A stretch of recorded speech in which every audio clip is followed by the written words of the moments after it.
बिघडली. परमार्थ काय आहे का? चेहरा दिलाय भगवंताने, रंग धुवून दिली काळांवरा, पण ह्या चेहऱ्यावर गंध लावा. काय लावा? बुक्का लावा, चंदन लावा, चंद्रकोर लावा, कुंकू लावा, गंध लावा. चेहरा पाकाचा दिसतो सुंदर. गळ्यात माळ घाला. माळ, माळीचा फायदा सांगू काय?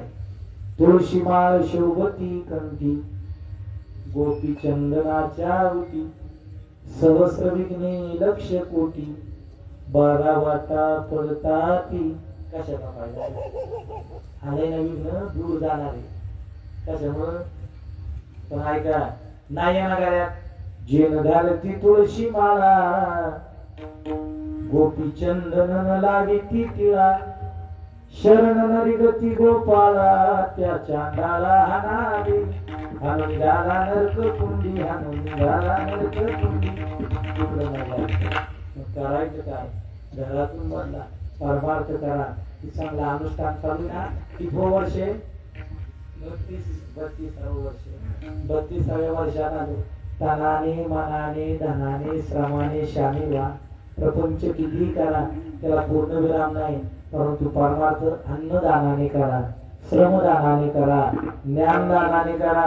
माऊली म्हणतायत अंध तो ही अवसरे सुखिया झाला. सुखी झाला का? परमार्थाचं ही फलित आहे का?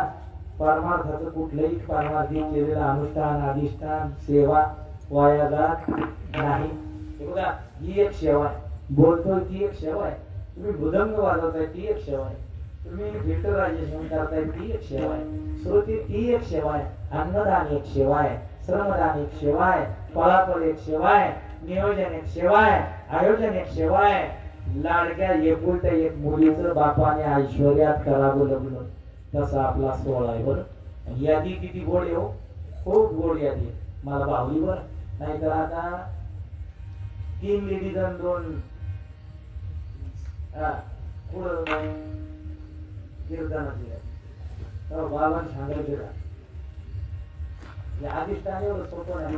जनाबाई जनी म्हणे ज्ञानदेवा फक्त मागायचं. आता आचरणात काही राहिलं का?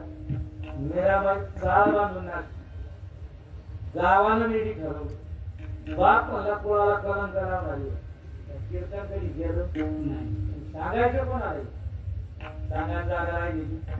बोलायला गेलं तर बोलत त्याचे कान कापले जातात. काय कापले जातात? बोलायचंच नाही.